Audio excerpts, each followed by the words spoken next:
Ikuti aku, nak. Pria botak itu menatap Lu Yun beberapa saat sebelum berbicara. Lu Yun menelan ludah dan mengikuti perlahan. Tidak mungkin untuk tidak mengikuti. Lingkungan sekitar disegel oleh para penggarap abadi dari apa yang disebut organisasi ular merah. Jika hal ini tidak diikuti, pasti akan terjadi perang lagi. Ikuti pria botak itu melewati hutan dan datang ke kamp yang mirip dengan milik Feng Kai sebelumnya. Semua orang di sini memiliki tato ular hijau di leher mereka. Satu-satunya perbedaan adalah semakin dekat sang penggarap dengan pria kurus di tengahnya, tato ular yang ditato di tubuhnya semakin terlihat hidup. Dan pria kurus ini bahkan lebih dibesar-besarkan. Tak hanya lehernya, seluruh tubuhnya dipenuhi berbagai tato ular, besar maupun kecil. Pria botak itu mendatangi pria kurus itu dan berbisik di telinganya. Pria kurus itu terkekeh dan berkata, "Nak, ular adalah hewan berdarah dingin. Jika kamu berteman dengan ular, apakah kamu tidak takut mereka menggigitmu?" Saat pria kurus itu menjulurkan lidahnya, Lu Yun terkejut saat mengetahui bahwa lidah pria itu seperti lidah ular. Orang seperti ini tidak bisa menahan diri untuk tidak bergumam, mungkinkah pria kurus ini adalah sejenis ular yang menjadi abadi melalui budidaya? Sepertinya aku tidak diterima. Kalau begitu ucapkan selamat tinggal. Lu Yun menggenggam tangannya dan mengatakan sesuatu, lalu berbalik untuk pergi. Benar saja, jalannya diblokir. Nak, ini bukan rumahmu. Datang dan pergi sesukamu. Kata pria botak yang membawa Lu Yun ke sini sebelumnya. Lalu apa yang kamu inginkan, ular merah? Jika kamu tidak bekerja sama, kamu tidak akan diizinkan pergi. Apakah kamu ingin aku tinggal di sini sebagai maskot? Lu Yun membalas. Ini ide yang bagus, tapi dibandingkan maskot yang bergerak, saya Bai Liu lebih memilih spesimen yang dibekukan sebentar. Mudah diawetkan dan tidak mudah rusak. Pria kurus itu berkata dengan muram. Begitu kata-kata ini keluar, semua orang di sekitar pria kurus itu tertawa. Seolah-olah Lu Yun sudah menjadi mangsa yang ditakdirkan untuk mereka, siap membantu mereka.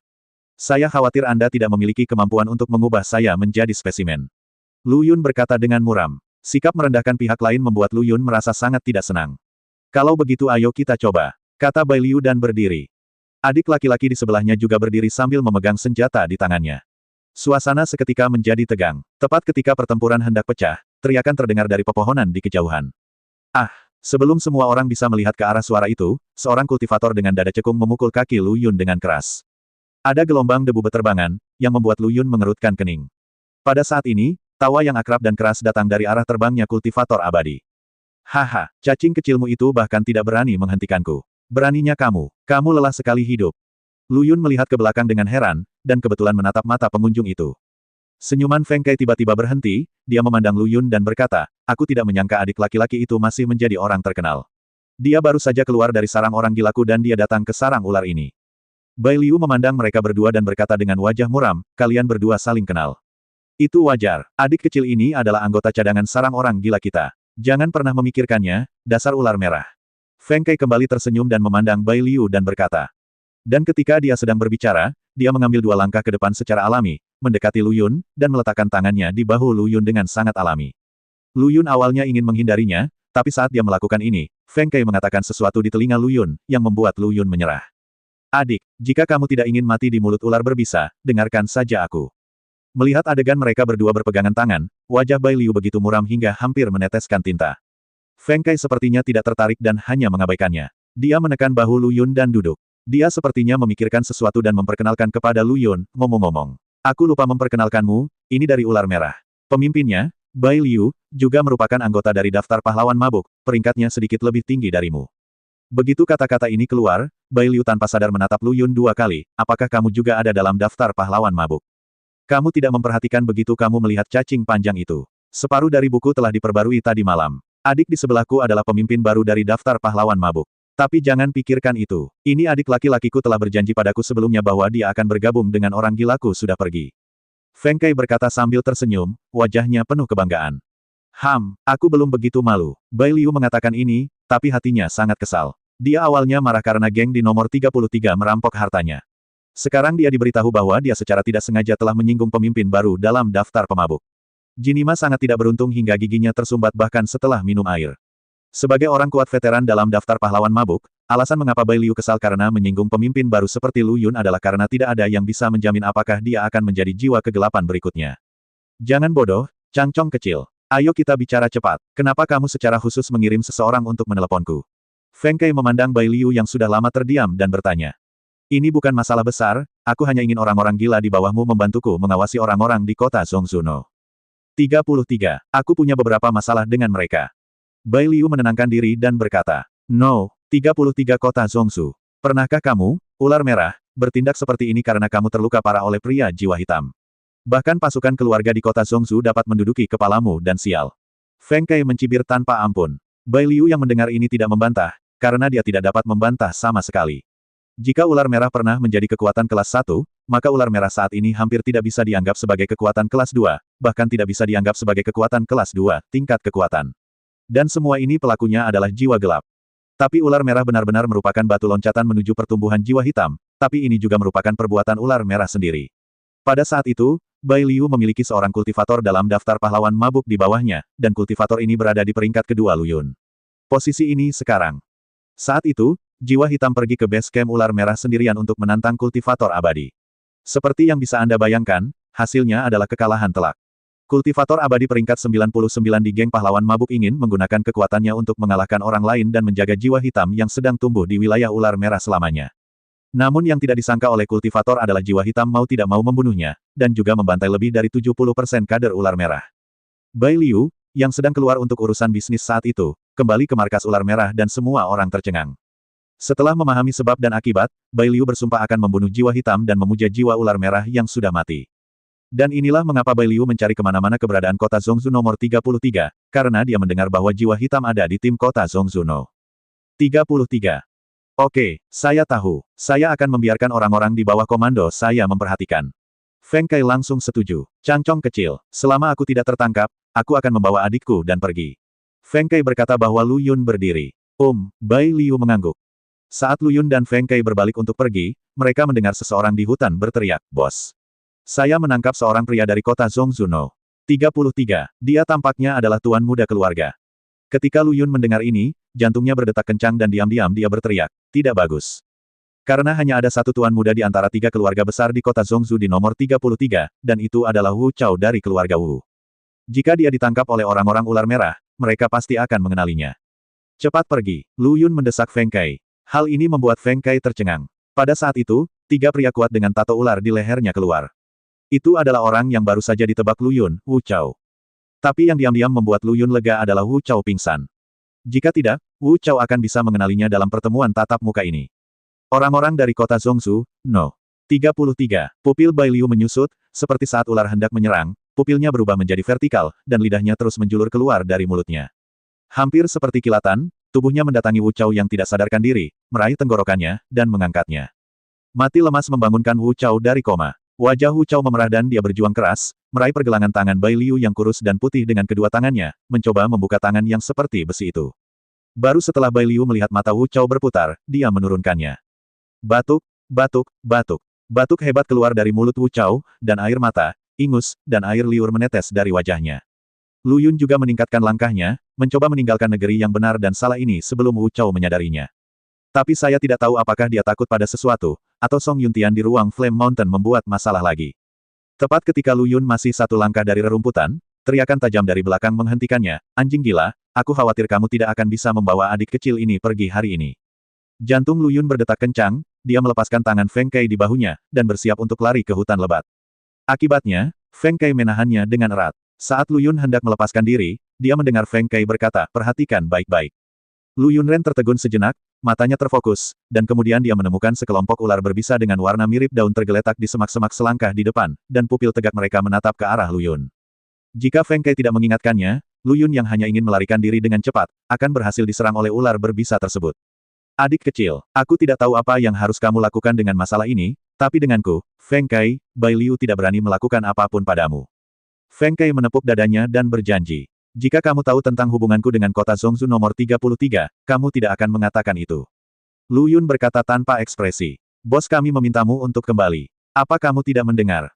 Seorang anggota ular merah berkata kepada Lu Yun dan Feng Kai.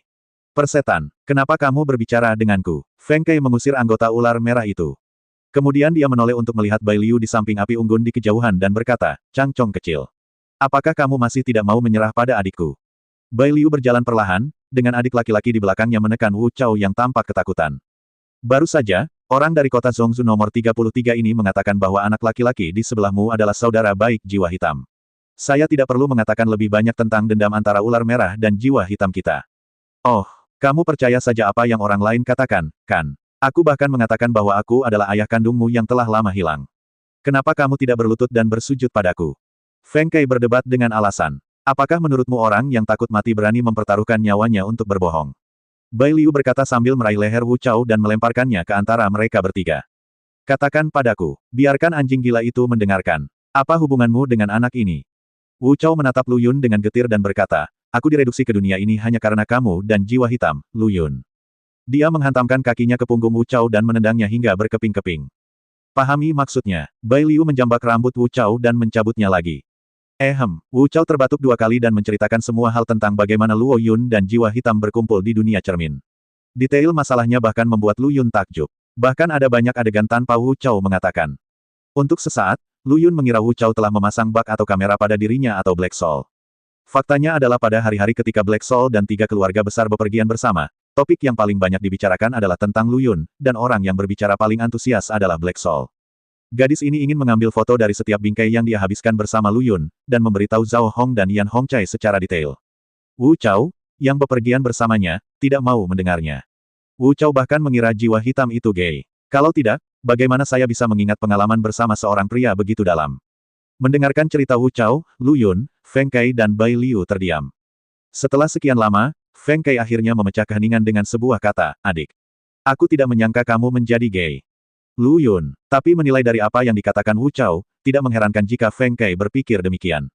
Jika bukan Lu Yun salah satu pihak yang terlibat, dia akan mengira 2 orang yang disebutkan Wu Chao adalah gay.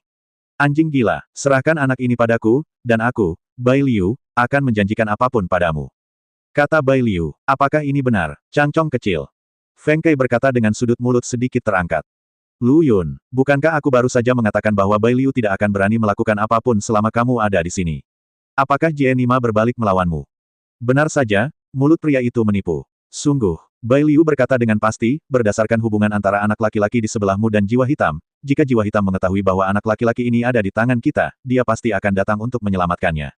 Oke, sebagai pemimpin, saya sekarang memerintahkan Anda, cangcong kecil, untuk segera melepaskan kami dan mengeluarkan kami dari sini. Feng Kai melambaikan tangannya dan berkata, Bai Liu. Anjing gila, apa maksudmu? Apakah kamu bercanda? Bukankah kamu baru saja mengatakan bahwa selama aku menyerahkan adikku kepadamu, kamu akan menjanjikan apapun padaku? Syarat yang kuberikan adalah kalian para ular merah akan bergabung ke dalam sarang orang gila kami, dan dengan sendirinya kalian akan menjadi adik laki-lakiku. Mungkinkah Anda ingin memberontak? Di sarang gila kami, tidak ada toleransi terhadap pengkhianat. Su harus dihukum dengan 3 pisau dan 6 lubang. Anda telah memikirkannya, serangga kecil. Petik 2. Mengikuti kata-kata Feng Kai, wajah Bai Liu menjadi sangat muram, dan anggota ular merah di sekitarnya perlahan berkumpul. Anjing gila, sepertinya kamu masih belum memahami situasi saat ini. Bai Liu mengusir Wu Chao dan berkata, serangga kecil, kamu tidak mengira aku takut padamu karena ada begitu banyak orang. Posisimu yang ke-66 dalam daftar mabuk kerja tidak diperoleh dengan memiliki lebih banyak orang. Itu dengan mengeluarkan tenaga kerja dan manajemen. Petik 2. Feng Kai tertawa dan berkata, lalu menendang kepala Bai Liu dengan cambuk. Pertempuran akan segera terjadi, energi pedang Lu Yun meledak, dan pedang panjang abadi muncul di tangannya, dan dia membunuh salah satu anggota ular merah. Sayang sekali bagimu, anjing gila. Pinggang Bai Liu seperti tubuh ular, berputar sesuka hati untuk menghindari tendangan kuat Feng Kai. Mulut merahnya terbuka, dan 2 bola kabut hijau menyembur keluar dari mulutnya. Langsung ke Feng Kai. Kamu siap berangkat. Aku sudah lama mendambakan hewan buruan liar. Aku akan melepas kulit ularmu dan merebus sepanci sup ular, yang pasti rasanya enak.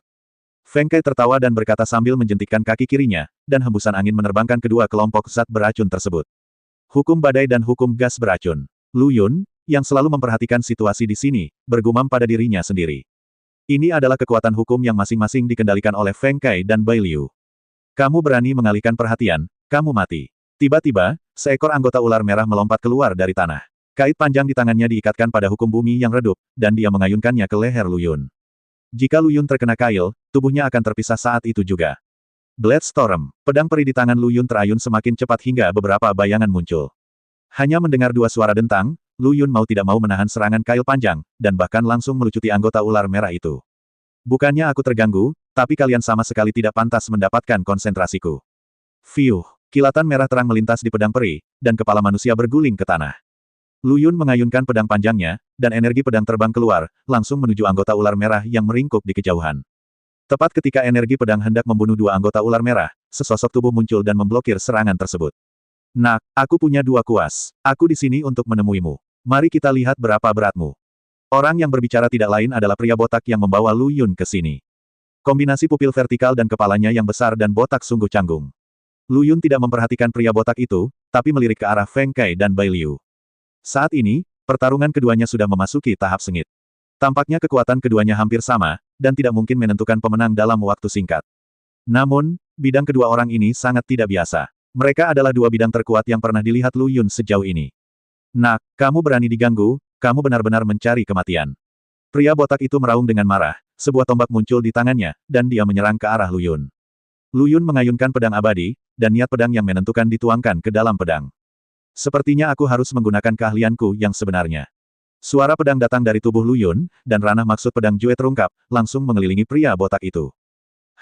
Bajingan kecil, bukan hanya kamu yang memiliki domain. Pria botak itu mendengus dingin, domain es. Tunjukkan.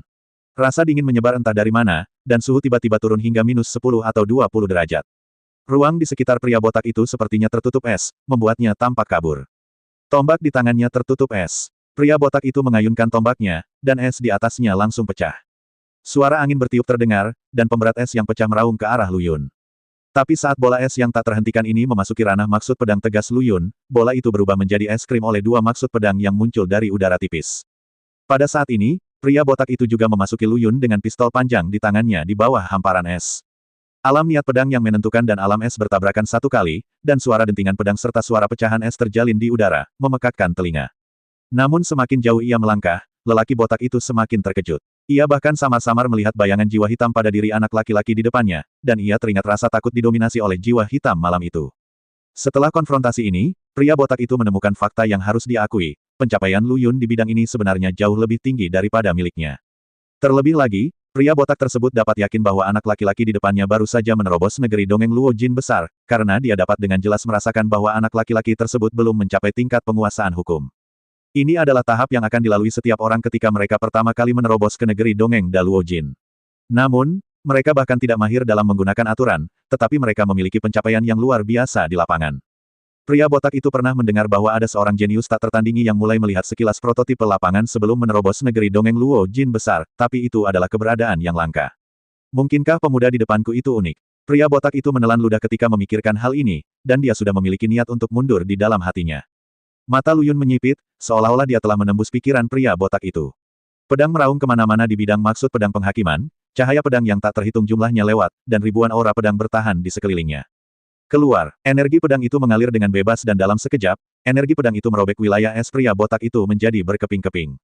Aku bisa teralihkan berkali-kali, tapi kamu hanya punya satu kesempatan. Lu Yun berkata tanpa ekspresi. Mati, di bidang niat pedang yang menentukan, energi pedang ditebas, secara akurat memotong kepala ular bertato di leher pria botak, dan juga memotong kepala pria botak itu. Bunuh ganda. Ketika Lu Yun dengan gagahnya mengeluarkan sekuntum bunga pedang di udara dan memasukkan pedang peri ke dalam sarungnya, dia tiba-tiba menemukan bahwa sekelilingnya begitu sunyi. Mata semua orang terfokus padanya, dan bahkan Feng Kai dan Bai Liu, yang bertarung dengan sengit, berhenti dengan pemahaman diam-diam dan memusatkan perhatian mereka padanya. Cangcong kecil, apa yang kamu ingin aku katakan tentangmu? Kamu ular merah benar-benar tidak beruntung. Kamu telah memprovokasi monster potensial lainnya. Tawa jahat Feng Kai memecah suasana sunyi dan aneh. Bai Liu juga merasa sangat sedih. Siapa sangka pemuda tanpa rambut di kepalanya ini ternyata bisa membunuh dua jenderal yang tersisa setelah ular merah terluka parah hanya dengan beberapa gerakan. Semakin sering hal ini terjadi, semakin sedikit aku bisa membiarkanmu pergi bersama anak ini. Pupil vertikal Bai Liu tiba-tiba menyusut dan memerah dengan cepat. Tubuh kurusnya mulai membesar dengan pesat, dan dalam sekejap ia bertransformasi dari seorang pria parubaya kurus yang putus asa menjadi pria berotot dengan segala macam teknologi. Lekuk otot yang garang dan bengkok terlihat penuh keindahan kekuatan. Serangga kecil, apakah kamu serius? Anjing gila memandang Bai Liu dengan heran dan berteriak.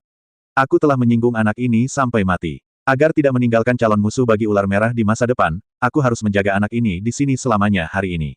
Mengaum, tinju berotot Bai Liu saling bertabrakan. Dengan keras, awan kabut hijau beracun yang sangat menjengkelkan langsung menyelimuti Feng Kai yang paling dekat dengannya. Ah! Jeritan datang dari kabut beracun. Karena tindakan Bai Liu terlalu mendadak, Feng Kai tidak punya waktu untuk bereaksi atau mengambil tindakan defensif apapun. Ketika Feng Kai keluar dari kabut beracun, kulit di sekujur tubuhnya telah terkikis dan membusuk. Feng Kai sangat kesakitan hingga dia terus berguling-guling di tanah, dan terus mengutuk Bai Liu, "Wori, kamu serangga kecil nainai. Kamu mempermainkanku, kan?" Meskipun omelan Feng Kai sangat tidak menyenangkan, Bai Liu bersikap seolah-olah dia tidak bisa mendengarnya. Dia bahkan tidak melihat ke arah Feng Kai, tetapi melihat ke arah Lu Yun yang berada di samping. Ada lidah panjang yang mencuat dari mulutnya, persis seperti ular berbisa saat mencari makan. Nak, ayo mati. Aku akan memberimu kematian yang layak. Bai Liu berkata dengan suara yang kaya. Apakah kamu begitu yakin bisa mengalahkanku? Lu Yun berkata dengan sudut mulutnya sedikit terangkat, wajahnya penuh godaan. Nak, aku akui kamu kuat, tapi bagaimana tikus lapangan bisa melawan ular? Ini salahku kalau kamu tidak boleh bersaudara dengan bajingan ini, jiwa hitam. Bai Liu berkata dengan ekspresi garang. Ketika Lu Yun mendengar ini, dia malah tersenyum bukannya marah dan berkata, katak di dalam sumur itu konyol sekali.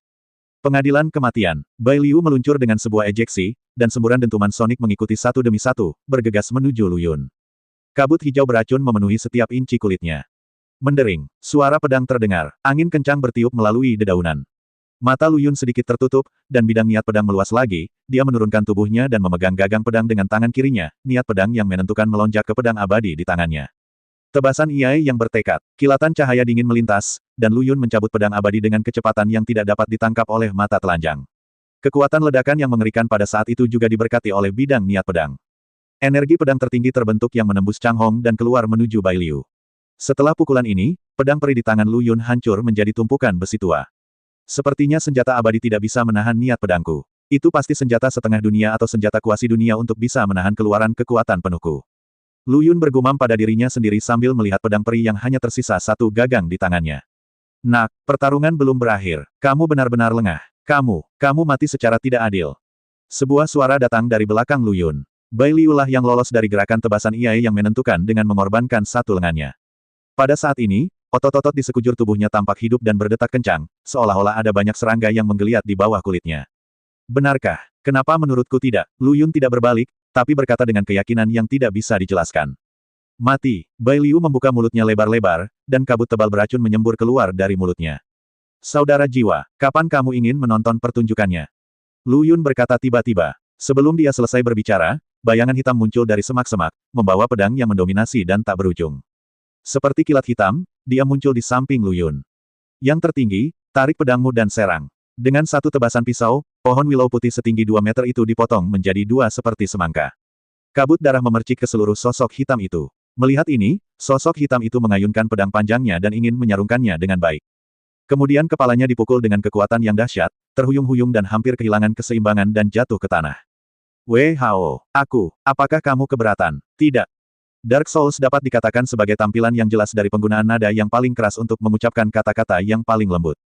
Saudara jiwa, jika saya tidak berteriak seperti itu, apakah Anda masih menonton pertunjukannya? Lu Yun cemberut dan berkata, bagaimana mungkin? Saudara Lu, bukankah aku sedang mencari waktu yang tepat untuk mengambil tindakan? Jiwa gelap menggaruk bagian belakang kepalanya dan berkata, aku percaya kamu hantu. Lu Yun memutar matanya dan berkata, saya sama sekali tidak percaya apa yang dikatakan Black Soul. Anak laki-laki tua ini ingin melihat Lu Yun dipaksa berada dalam situasi putus asa. Pada saat ini, asap dan debu yang mengelilingi kedua orang itu juga menyebar bersama angin. Anggota ular merah yang mengawasi dengan penuh semangat melihat pohon willow putih yang terbelah menjadi dua di tanah mulai mundur perlahan dari mereka. Dia ingin melarikan diri sebelum Lu Yun dan Black Soul menyadarinya. Namun sebagian besar anggota ular merah baru saja mundur selangkah ketika mereka mendengar suara pedang meledak melewati telinga mereka. Jika kamu tidak ingin mati, tetaplah di tempatmu sekarang. Jika tidak, jangan salahkan pedang karena tidak memiliki mata. Meskipun suara Lu Yun tidak nyaring, itu seperti palu godam, menghantam hati setiap anggota ular merah dengan keras. Namun selalu ada satu atau dua duri di sisinya, dan dengan rasa keberuntungan di hati, saya tetap mencoba untuk mengambil langkah mundur. Detik berikutnya orang-orang ini menghilang. Apakah kamu tidak mendengar apa yang baru saja dikatakan kakakku Lu? Jiwa hitam berkata dengan suara dingin. Saat ini, anggota ular merah yang paling dekat dengan jiwa hitam berkata dengan gemetar, orang ini tuli. Jiwa hitam. Hanya karena kata-kata ini, tangan jiwa hitam yang menyimpan pisaunya bergetar, dan dia tidak memasukkannya ke tangannya sendiri. Di sisi lain, Lu Yun telah tiba di sisi Feng Kai, yang diserang secara tiba-tiba, dan sekarang situasinya telah membaik. Meski kulit yang terkikis kabut beracun mengeluarkan bau busuk, untungnya tidak lagi memborok. Terima kasih. Lu Yun mengungkapkan rasa terima kasihnya kepada Feng Kai. Tidak perlu berterima kasih. Setujui saja permintaanku sebelumnya. Feng Kai memamerkan giginya dan berkata, aku khawatir ini tidak akan berhasil. Aku terbiasa bebas dan lepas, dan aku tidak terbiasa ditahan. Tapi kamu bisa mengambil sisa-sisa ular merah ini di bawah komandomu, jika kamu mau. Terima kasih atas bantuanmu. Lu Yun menggelengkan kepalanya dan berkata, oke, Feng Kai tidak memaksakan diri terlalu banyak, dan tentu saja ketika dia mengatakan itu barusan, dia tidak memiliki banyak harapan. Lagi pula, dia melihat semua yang baru saja terjadi. Makhluk yang tidak lebih lemah dari Bai Liu dan bahkan bisa unggul. Bahkan dengan kekuatan penuh, dia mungkin bukan lawan. Bagaimana orang seperti itu bisa tunduk pada orang yang lebih lemah darinya? Feng Kei memandang anggota ular merah di sekitarnya dan berkata, Bai Liu sudah mati. Sekarang saya memberi Anda dua pilihan. Pertama adalah bergabung dengan sarang orang gila saya dan menjadi anggota cadangan sarang orang gila saya. Setelah masa percobaan, Anda akan menjadi anggota penuh. Kedua, jika kamu tidak menyukai sarang orang gilaku, kamu dapat pergi sekarang dan aku tidak akan pernah menghentikanmu. Pada akhirnya, lebih dari 70% anggota ular merah bergabung dengan sarang orang gila karena suatu alasan, dan sekitar 20% anggota ular merah tampaknya adalah orang kepercayaan Bai Liu, jadi mereka memilih untuk pergi.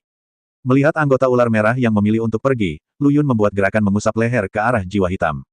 Daripada membiarkan orang-orang ini menjadi bahaya tersembunyi di masa depan, Lu Yun lebih memilih menanggung keburukan dan membiarkan mereka dikuburkan di sini selamanya. Anjing gila, bukankah kamu bilang kamu akan membiarkan kami pergi dengan selamat? Kenapa kamu menarik kembali kata-katamu? Kata anggota ular merah yang diserang dengan mata marah. Saya bukan dari sarang orang gila. Tentu saja apa yang dikatakan anjing gila itu tidak mewakili saya. Kata jiwa hitam sambil mencibir. Pisau panjang itu mengiris leher anggota ular merah itu dengan bersih. Aku bergabung dengan sarang orang gila, aku bergabung dengan orang gila. Sebelum anggota ular merah yang hendak pergi selesai berbicara, kepalanya sudah terguling ke tanah. Kita semua sudah dewasa dan harus bertanggung jawab atas apa yang kita katakan. Black Soul mengayunkan pisau panjang di tangannya dan menyeka noda darah di pisau itu. Setelah pembantaian, jiwa hitam berjalan kembali ke Lu Yun dengan berlumuran darah. Melihat ini, Feng Kei tidak bisa menahan diri untuk tidak menelan ludahnya, dan berpikir, ular merah itu dibunuh tanpa ampun. Jika dia menyinggung kedua dewa wabah ini, dua ular merah berikutnya akan dibunuh tanpa kesalahan apapun. Kalian berdua, adik kecil. Jika tidak terjadi apa-apa, aku akan pergi dulu. Lu Yun mengangguk. Setelah Feng Kei membawa orang-orang itu pergi. Saudara Lu, sangat sulit bagimu untuk berbohong padaku sebelumnya. Jiwa gelap mengeluh. Itu hanya pertahanan biasa terhadap seseorang. Siapapun sepertimu akan sangat bodoh jika menyebutkan nama orang lain saat mereka pertama kali bertemu. Lu Yun berkata dengan marah. Jiwa hitam, awalnya aku ingin menggunakan masalah ini untuk meminta hukuman, tapi setelah mengerjakannya dalam waktu lama, itu tetap saja salahnya. Benar, kenapa kamu ada di sini, nak? Lu Yun bertanya dengan rasa ingin tahu. Lagi pula, meskipun jiwa hitam tidak takut dengan organisasi ular merah, di dunia kecil yang penuh dengan hal-hal yang tidak diketahui ini, berjuang untuk kehilangan kedua belah pihak jelas merupakan keputusan yang sangat bodoh. Meski otak Black Soul tidak mudah digunakan, bukan tidak mungkin. Tidak ada alasan baginya untuk datang ke sini. Tentu saja saya di sini untuk menyelamatkan orang. Hah, kemana perginya cucu Wu Chao? Jiwa hitam melihat sekeliling dan berkata, pergilah ke neraka. Tidak masalah. Jika kamu mati, kamu akan mati. Jika kamu tidak mati, kamu akan beruntung. Wu Chao, bukankah kedai suanyimu memiliki dendam terhadap keluarga Wu? Bukankah kamu seharusnya ingin Wu Chao mendapat masalah? Kenapa kamu di sini hanya untuk dia? Lu Yun benar-benar bingung dengan jiwa hitam itu. Kedai Suanyi dan keluarga Wu memang punya dendam, tapi Wu Chao ditangkap oleh ular merah karena kebencian pribadiku antara ular merah dan ular merah melibatkan dirinya. Satu kode akan sama. Jiwa hitam menjelaskan. Artinya, meskipun kamu menyelamatkan Wu Chao, kamu dapat membunuhnya kapan saja, kan? Itu benar. Kalau begitu, apakah kamu tidak sakit? Lu Yun tidak bisa berkata-kata, dia benar-benar ingin membuka kepala jiwa hitam dan melihat bagaimana sirkuit otaknya diatur. Bahkan trombosis otak dalam 10 tahun tidak akan mampu melakukan hal ini. Saudara Lu, apa yang kamu katakan salah? Ini disebut perbedaan yang jelas antara dendam dan dendam. Jiwa hitam berkata dengan benar. Dendamnya jelas. Kamu hanya mengkhawatirkannya. Lu Yun berkata dengan marah, hanya kamu yang datang untuk menyelamatkan Wu Chao di kota Zhongzuno. 33. Di mana anggota keluarga Wu? Hanya aku. Orang-orang dari keluarga Wu awalnya akan mengikuti, tapi aku menghentikan mereka. Mereka tidak memberitahuku bahwa mereka ada di sini untuk membantu, dan mereka bahkan memintaku untuk menahan mereka. Mengapa kamu membawa mereka ke sini? Jiwa hitam merentangkan tangannya dan berkata, kata-katanya mengungkapkan rasa jijiknya terhadap orang-orang di keluarga Wu. Lihat betapa hebatnya menerobos negeri ajaib Daluo Jin. Lu Yun berkata dengan nada seorang penatua, ada orang di luar dunia, dan ada langit di luar dunia. Itu hilang, kata jiwa hitam dengan sudut mulutnya sedikit terangkat, dan dia secara tidak sengaja melepaskan kekuatan yang mendominasi. Bagaimana kalau mencobanya? Lu Yun berkata sambil tersenyum. Sejak dia menerobos ke negeri dongeng Daluo Jin, dia belum menemukan lawan yang cocok untuk mencoba keahliannya. Kakak Lu, kamu bilang begitu, jadi tentu saja aku akan menemanimu. Black Soul berkata dengan penuh semangat, tapi, kita sudah sepakat sebelumnya, jangan tidak sabar jika kalah. Tidak masalah, jika kamu tidak menggunakan lapangan, itu tetap tidak terbatas. Lu Yun bertanya tentang aturan kompetisi. Tentu saja lapangan itu tidak akan digunakan, kata Black Soul sambil menggelengkan kepalanya. Saat Lu Yun dan Bai Liu bertarung barusan, dia telah melihat bahwa jika Lu Yun menggunakan wilayah kekuasaannya, dia tidak akan memiliki peluang sama sekali. Dikalahkan dalam 3 langkah. Oke, apakah kamu punya persyaratan lain? Tidak ada yang tersisa. Saat kata-kata jiwa hitam jatuh, keduanya dengan sadar menjauhkan diri. Lu Yun dengan santai mengeluarkan King Feng setinggi 3 kaki dari cincin penyimpanannya, melambaikannya 2 kali dengan santai dan berkata, ayo. Dentang, 2 orang yang awalnya terpisah 10 meter tiba-tiba saling berhadapan, pedang mereka terjalin dan bunga api beterbangan. Meski begitu, kecepatan gerakan kedua pria itu tetap melaju kencang. Menangis, pisau panjang jiwa hitam jatuh ke tanah, dan puncak hijau setinggi 3 kaki melingkari lehernya. Saya kalah, kata jiwa hitam sambil tersenyum pahit. Saya berpikir bahwa setelah menerobos ke negeri dongeng Luo Jin besar, saya akan memiliki pemahaman yang lebih dalam tentang jalan pedang dan mampu mengalahkan Lu Yun hingga setengahnya. Namun ternyata dia menerima begitu saja. Setelah menerobos alam abadi emas, pemahaman Lu Yun tentang ilmu pedang juga semakin dalam, dan dia menjadi agak unik dan prototipe dari sektenya sendiri. Lu Yun mengambil kembali pedang hijau setinggi 3 kaki itu dan berkata, ini adalah kemajuan besar, tapi itu tidak mewakili modal aroganmu. Tahukah kamu, akulah yang memegang pedang tadi. Jika itu orang lain, kamu akan menjadi orang mati sekarang. Jiwa hitam menundukkan kepalanya dan terdiam lama sebelum berkata, saya telah mendapat pelajaran dari saudara Lu. Lu Yun mengangguk. Omong-omong, bagaimana kamu menyeberangi rawa? Lu Yun bertanya, kamu tidak akan pernah percaya jika aku memberitahumu. Kakak Lu. Jiwa hitam berpura-pura menjadi misterius dan berkata, kami tidak datang ke sini, dan Anda tidak akan pernah menebak bagaimana kami datang ke sini. Apakah kamu menggali lubang di tanah? Lu Yun berkata ragu-ragu. Saat itu, senyuman di wajah Hei Hun menghilang, saudara Lu. Kamu tidak datang ke sini dengan cara yang sama, kan? Kenapa kamu mengetahuinya dengan begitu jelas? Sialan, aku baru saja mengatakannya dengan santai, apakah kamu benar-benar menggali terowongan di sini? Lu Yun juga tercengang. Dia tidak menyangka bisa menebak dengan akurat. Kakak Lu Yun, bukankah kamu menggali terowongan di sini? Jiwa hitam bertanya, melihat ekspresi wajah Lu Yun tidak terlihat seperti dia hanya berpura-pura. Caraku datang ke sini benar-benar kebalikan dari caramu. Kamu tidak akan pernah bisa menebaknya. Kali ini Lu Yun yang menguji jiwa gelap. Jiwa hitam memandang Lu Yun dari atas ke bawah, dan segera memusatkan pandangannya pada kotak harta karun besar yang dibawa Lu Yun. Saudara Lu, kamu tidak menggunakan peti harta karun sebagai perahu untuk mendayung sampai ke sini, kan? Lu Yun menggelengkan kepalanya, teruslah menebak. Black Soul tiba-tiba teringat adegan ketika Lu Yun tersedot oleh semburan cahaya putih terakhir kali mereka bertemu. Saudara Lu, sudahkah kamu menemukan rahasia dunia kecil ini? Kamu dapat berteleportasi ke lokasi manapun sesuka hati. Lu Yun menggelengkan kepalanya lagi, dan tubuhnya perlahan melayang. Saat itu, jiwa hitam menatap lurus ke matanya, sialan. Saudara Lu, ternyata kamu adalah bajingan tidak bermoral yang dipanggil oleh orang-orang di pantai itu. Mendengar perkataan Black Soul, Lu Yun terhuyung dan hampir jatuh dari langit.